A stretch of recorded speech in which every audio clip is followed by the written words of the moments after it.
So guys, ngayong video ay magte-testing tayo ng mic nitong tatlo. KY8 Pro, KY8 at itong Realme or Realfit F1. Ayan, kasi may nag-request kaya subukan natin kung ano nga bang mas magandang mic or ano nga bang pinakamagandang mic dito sa tatlong to. Tara. So guys, ito nga pala ang boses ko gamit itong Realfit F1. Kung saan mabibili nyo lang siya sa murang halaga below 200. Ayan, so may iba't iba siyang color and ang pinili ko yung may case. Pag may case ay mabibili nyo siya ng 249.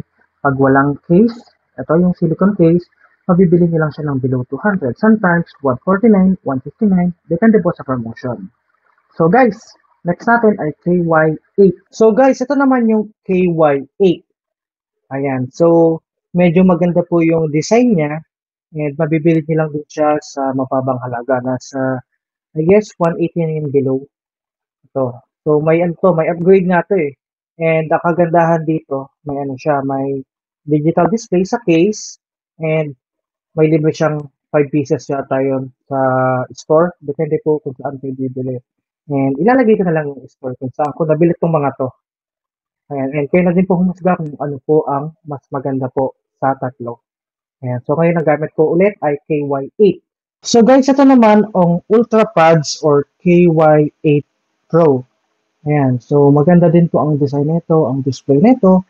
And yung sound quality niya ay tamang-tama lang sa presyo niya. And of course, kayo na po humusga kung maganda ba yung boses ko dito. Hindi pala maganda. Kung malinaw. Kung malinaw yung boses ko dito sa ginagawa kong video. Ito ulit ang Ultra Pads. Tapos, ang inuna ko ay itong Realfit F1 and then KY8 at Ultra Pads or KY8 Pro. Ilalagay ko na lang po ang basket neto sa baba.